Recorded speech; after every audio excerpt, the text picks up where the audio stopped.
Esse não é um vídeo comum. Hoje eu vou analisar mais um episódio triste e extremamente desconfortável. Um ataque terrorista em plena luz do dia, durante uma celebração religiosa, em um dos países considerados um dos mais seguros do mundo. Em Bondi Beach, em Sydney, na Austrália, 16 pessoas foram mortas.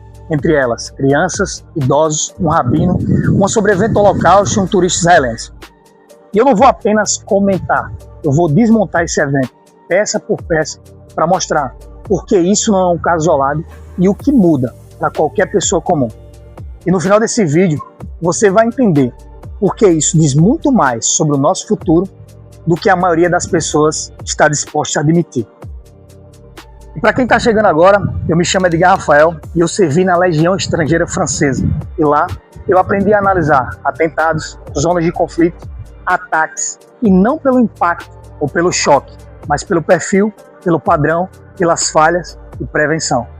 O militar ele não pergunta como foi, a pergunta é por que aconteceu, como poderia ter sido evitado e o que muda a partir daí. E é isso que você vai aprender hoje, o fato, o que sabemos com certeza. O ataque ocorreu durante o Hanukkah, é uma festa judaica onde centenas de pessoas estavam reunidas em um local aberto, previsível e simbólico. Os autores, pai e filho, Sajid Akram, 50 anos, morto no local pela polícia, e Mavid Akram, 24 anos, ferido e em estado crítico, sob custódia. A polícia encontrou armas legalizadas, licença antiga, artefatos explosivos improvisados e um veículo próximo. 2 bandeiras do Estado Islâmico estavam dentro do carro. Esse detalhe é crucial e muda completamente a leitura do evento. Perfil dos suspeitos, onde o sistema falhou. Sajid Akram, o pai, chegou na Austrália em 1998 com visto de estudante, tinha licença para porte de arma desde 2015, possuía 6 armas registradas legalmente, sem antecedentes criminais relevantes, ou seja, ele passava despercebido para o sistema.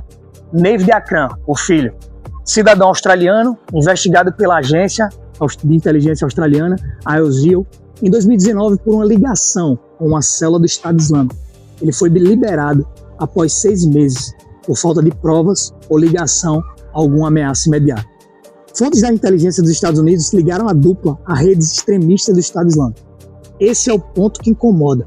O sistema só age quando a ameaça é explícita e imediata. A radicalização silenciosa, ela passa despercebida. Isso não é falha exclusiva da Austrália, é o limite estrutural de qualquer país que se diz livre e democrático. Reação internacional. O que isso revela?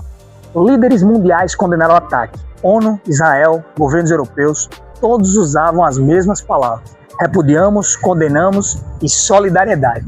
Mas, infelizmente, nenhuma declaração devolve vida. Isso revela algo muito duro. A resposta internacional ela é simbólica e ela não é protetiva. A proteção real ela deve acontecer antes e em nível local. Escolha do alvo. Na doutrina militar e também no terrorismo, isso se chama alvo simbólico, onde há alta concentração de pessoas. Um evento previsível, um local aberto, a população desarmada, o tempo de resposta limitado, e isso não há loucura, não foi surto isolado. Isso é calculado. E quando você entende isso, você percebe uma verdade dura. Qualquer evento público é um alvo em potencial. Antissemitismo e terrorismo global, padrão em expansão. Esse ataque foi classificado como terrorismo antissemita, que são atos motivados por preconceito e ódio contra a cultura e o povo judeu. E não é um caso isolado.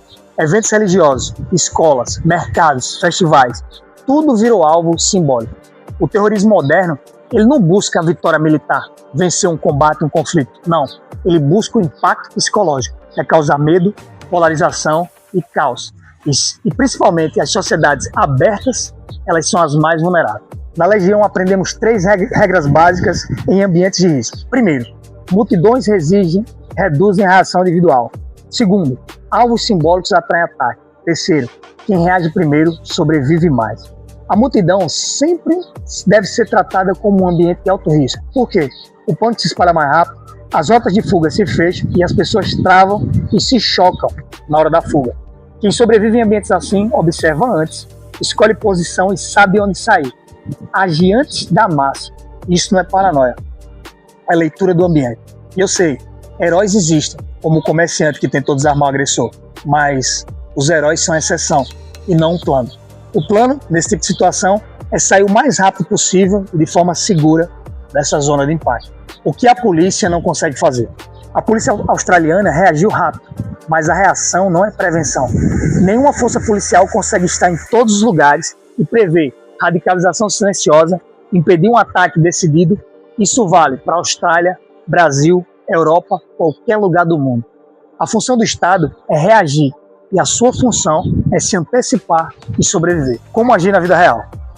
Antes de ir a eventos, você deve pesquisar o local, observar o histórico, chegar cedo e sair mais cedo, antes do final do evento.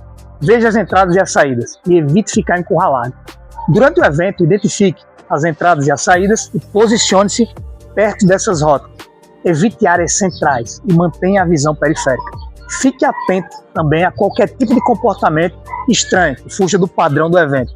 Sinais de alerta como esse tipo de comportamento ou roupas incompatíveis com o local ou com o clima. Também analise pessoas que ficam muito isoladas. E se algo acontecer, não siga a massa, saia lateralmente. Use alguns obstáculos como cobertura e nunca corra às cegas. Você precisa saber para onde você está indo. Por isso, é importante combinar com sua família um ponto seguro e uma direção para onde vocês devem correr caso algo aconteça. E tudo isso deve ser combinado assim que vocês chegarem no local do evento. Esses princípios, eles são universais e podem salvar vidas. A verdade estrutural. Por que o Estado não dá conta? Nenhum governo consegue monitorar todas as mentes, prever radicalização individual e proteger todos os eventos. A segurança estatal, ela é reativa. A sua sobrevivência pessoal e da sua família, ela deve ser proativa. Esse tipo de ataque, ele mostra algo maior. As sociedades modernas vivem aglomeradas e dependentes totalmente do sistema. E não treinam reação, delegam tudo ao Estado e isso cria vulnerabilidade. E é por isso que uma comunidade organizada sobrevive muito melhor. A solução real: comunidade, não isolamento. A resposta não é viver com medo, é viver organizado. Uma comunidade com princípios e valores claros, uma rotina previsível, vigilância natural, treinamento básico e autossuficiência mínima. E é isso que eu estou construindo, começando pela minha família e testando no mundo real. E aos poucos nós vamos replicar com quem compartilhar desse mesmo objetivo. E eu não estou falando aqui sobre se esconder ou se isolar, é sobre viver com pessoas alinhadas, com o mesmo propósito e os mesmos princípios. É reduzir a exposição, é ter uma rotina segura, treinar juntos, produzir o básico. E é isso que vamos construir juntos. E depois vamos expandir aos poucos para quem compartilhar desse objetivo. E se você sente que esse tipo de análise faz sentido, então se inscreve no canal.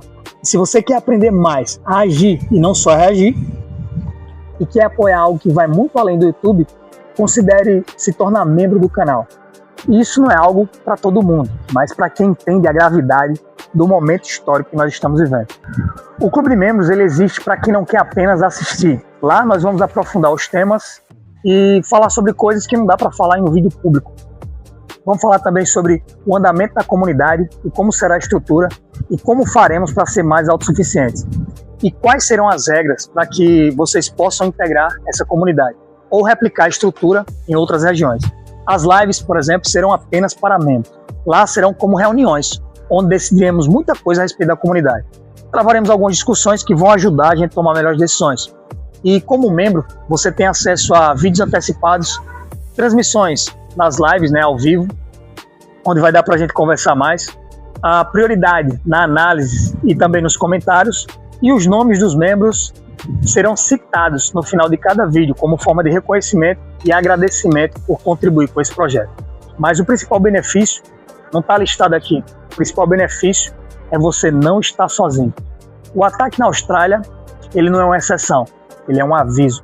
E a diferença entre as vítimas e os sobreviventes começa com o preparo antes da crise. Nos vemos no próximo vídeo e lembre-se, estejam prontos e seja livre.